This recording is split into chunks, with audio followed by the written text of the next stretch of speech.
Maybe it's just me, but I feel like we are in an epidemic of superstar players getting traded way too often. We're quickly losing the possibility of star players staying in one place for their entire career. Players like Francisco Lindor, Juan Soto, and Mookie Betts easily could have been career-long franchise players for their first team, and yet money got in the way of that being a possibility. This got me thinking of possibly the most traded star player in baseball history. For a decade, Adrian Gonzalez was one of the most feared hitters in baseball. Year in and year out, he displayed elite defense at first base, one of the most disciplined approaches at the plate, and he routinely mashed 30 home runs with relative ease. And yet, during his illustrious career that falls just short of Hall of Fame caliber, he was traded 5 times in 15 years. Most players who aren't nearly as talented as him rarely go through more than 1 or 2 trades in even a short career. So how did someone as good as Gonzo never find a home for longer than 5 seasons, and why were teams so willing to let him go so often? From the outset, Adrian Gonzalez was a highly regarded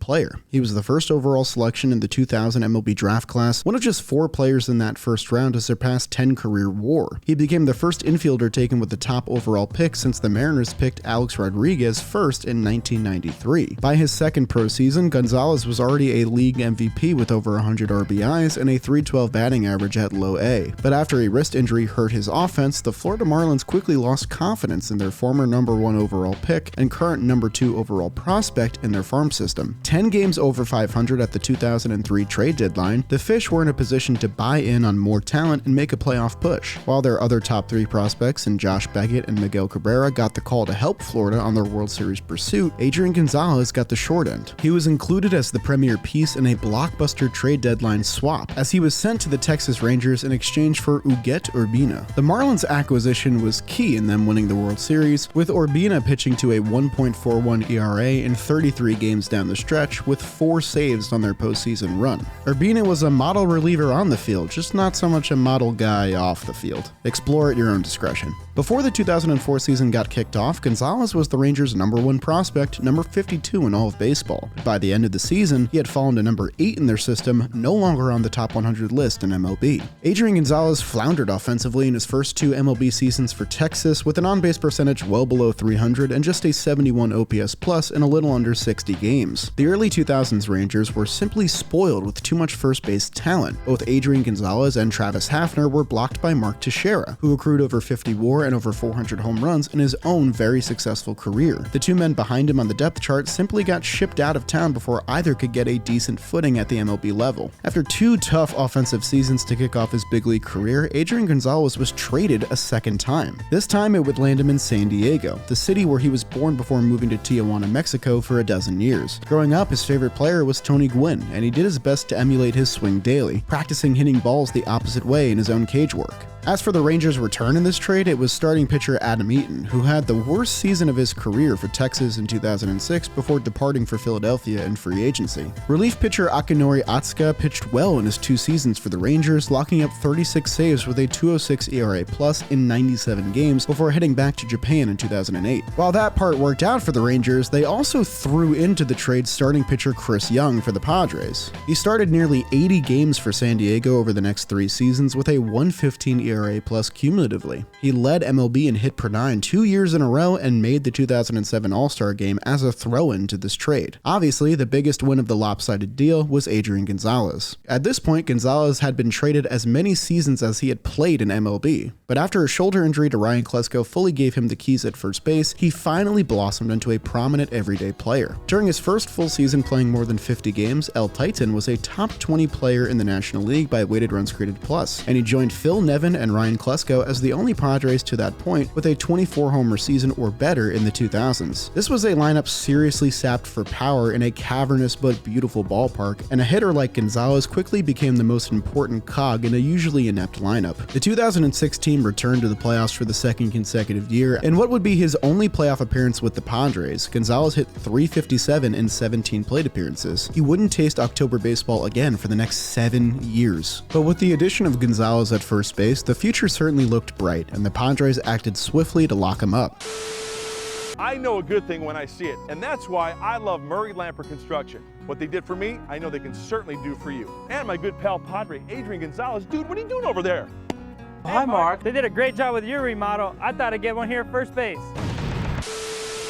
Right at the start of the 2007 season, he signed a 4-year, $9.5 million contract to remain with San Diego through 2010, in addition to a very team-friendly club option for $5.5 million in the 2011 season. In response, Gonzalez posted his first 30-homer campaign and then hit even more the following season. Though the Padres as a unit were coming up short of the playoffs annually, it was to no fault of Gonzalez, but his best play came in the final 2 years of his contract with San Diego. From 2009 to 2010, only Albert Pujols and Joey Votto were better offensively than Adrian Gonzalez by weighted runs created plus. In 2009 specifically, he mashed 40 home runs for the first time, one of just 5 Padres players ever with a 40 home run season. But perhaps more impressively, he led Major League Baseball with a staggering 119 walks, the 5th best total in Padres history. In a 4-year stretch, he played at least 160 games every season, and he was the only player in baseball to accomplish this feat in this window. In his 5 years in SoCal, he clubbed the 5th most home runs in the National League while also maintaining a top 15 slugging rate and Fangraphs WAR ranking.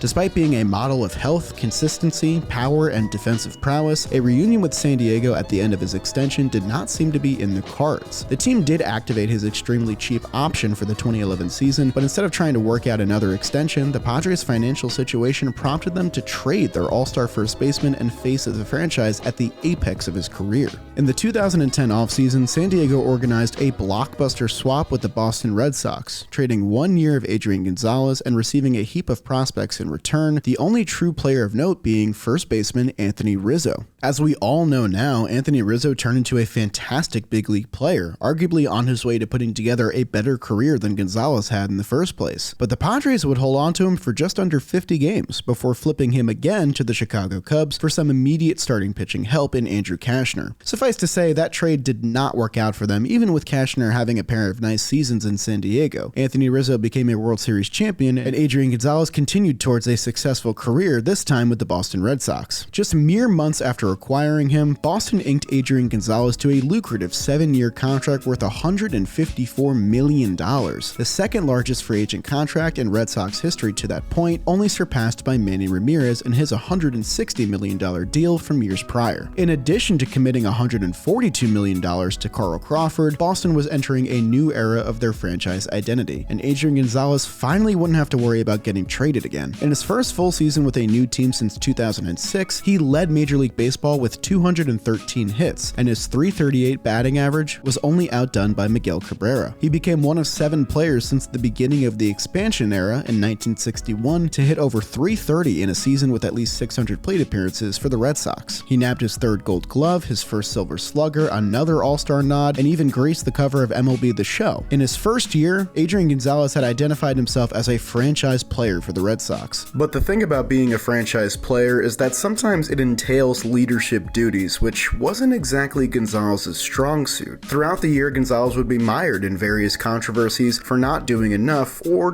doing too much in the clubhouse. Many teammates didn't appreciate the newfound vocal nature of Gonzalez's presence, and despite his own great season, the Red Sox endured a horrific September collapse, going 7-20 in the final month to blow a 9-game lead for a playoff spot. Then, in the following year, things got a whole lot worse before they got better. With an aging core, a new manager at the helm for the first time in a decade, and an onslaught of injuries, the 2012 Red Sox were a perfect storm of disaster, resulting in the team's worst performance in a season since 1965. At the waiver deadline in late August, the front office made a gutsy decision to officially blow up the roster. This included the largest contracts on the roster, which were Carl Crawford, Josh Beckett, and unfortunately, once again, Adrian Gonzalez. Just a year and a half after a massive trade and contract extension, the talented first baseman would somehow already be on the move again in another trade. He'd end up with the Padres' division rival, the Los Angeles Dodgers, who assumed $250 million to their payroll in the deal. The Red Sox prospect haul didn't pan out to much of anything in the end, but they did avoid the 40% tax hit on the luxury tax threshold, and wouldn't you know, they ended up just fine, winning the World Series in the very next season. Quick interruption on today's video to thank today's sponsor, which is the DraftKings Sportsbook. Right now, if you download their app and use promo code OLIVE,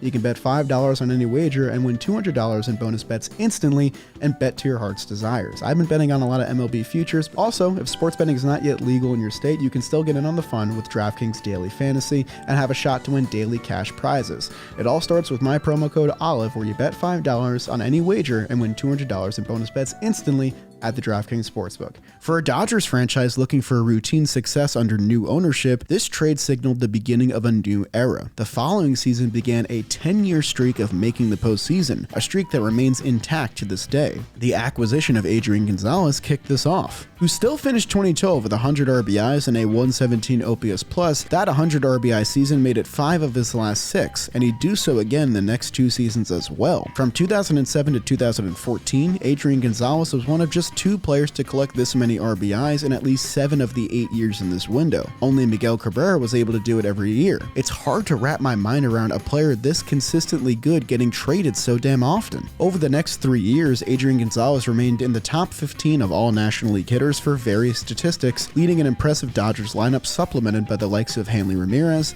Matt Kemp, and Justin Turner. From 2013 to 2015, his 306 RBIs were the most of any National League hitter. In 2015, he collected his first 3-homer game in April off none other than Andrew Cashner of the Padres. Everything is connected, guys. Gonzalez finished his 11th straight season with at least 150 games played in 2016, the only player in baseball to do that every season from 2006 to 2016. He was not only cerebral and a clubhouse leader, but the guy was out there almost every day. Well, except for one day a year, with his self-proclaimed annual bout with hives. Seriously, in an interview once, Adrian said, "I always get the hives for one day and then they're gone until next year," and he offered no explanation outside of that. In this era, he was easily the team's most consistent offensive and defensive presence, but in 2016, his production finally took a hit. It was his first full year with an OPS under 800 in his career, and just the second full season of his career with under 20 home runs. In 2017, age and injuries finally caught up to Gonzalez. He was placed on the injured list for the first time in his career in May of this season with right elbow soreness. Do you guys understand how impressive it is for a player to play 14 years in Major League Baseball and never hit the injured list once until age 35? However, this wouldn't be the lone IL stint of this season, as lingering back issues later on limited him to just 71 games, ending his season early and causing him to miss out on the Dodgers World Series run. This spelled the end for Gonzalez's tenure in Los Angeles. But it wouldn't mark the end of a journey for Gonzo without another trade, right? In the 5th and final trade of Gonzalez's career, the Dodgers offloaded him to the Atlanta Braves in another massive player swap that brought Matt Kemp back to Los Angeles. After he was granted his release, the Mets took a flyer on the 36-year-old veteran worth the league minimum. Though he started hot, the Mets would release him by early June in what became a lost season for both him and the team. This would be Gonzalez's swan song as a major leaguer, retiring 13 months later after a brief run in the Mexican League. I think to accurately highlight just how absurd it was that Gonzalez was traded this much, we should look at other players of his caliber from around the same era. I've compiled a list of inactive, slugging position players with anywhere from 40 to 45 career WAR, right around the mark Gonzalez finished with. I also tried to highlight players that played in a similar era. The only player who comes close to Gonzalez's 5 trades in his career is Nelson Cruz, who was traded 4 times in his career. But Cruz's situation makes a bit more sense knowing that he didn't play defense and was more so a mercenary bat for hire later in his career. Guys like Yadier Molina, Brett Gardner, and Ryan Zimmerman were all around the same value as Adrian Gonzalez and spent their entire careers with one team, and it makes perfect sense. These guys were incredibly valuable on both sides of the ball, and it's a no-brainer that the teams that discovered them would want to hold on to them. Even players like Carlos Delgado and Matt Holliday, who again maintained a similar WAR value to Gonzalez, were only ever flipped once or twice, and it was of course a massive deal when it happened. Hello, it is me in a different location with a shittier mic coming to you to deliver some important information.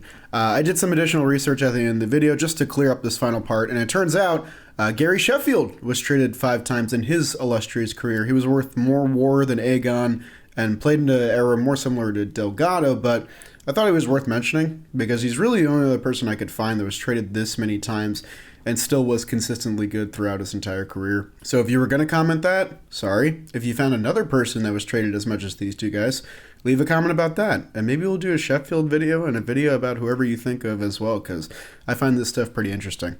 Alright, here's the outro. Trades weren't that commonplace in eras prior, but moving forward, this is something we could see a lot more, with small market teams finding any and every way to spend as little money as possible, and many franchises growing fearful of the daunting mega deal. It might not matter how good you are at baseball. If you're out of a certain price range for your team, you may be on the move. Word of advice to teams: if you have a really good player, do everything in your power to try and keep him. For some reason, this is a crazy concept. But that'll do it for me this video. If you guys enjoyed the video, make sure you leave a like on it and consider subscribing to the channel. I'd really appreciate it. And I'll see you guys next time.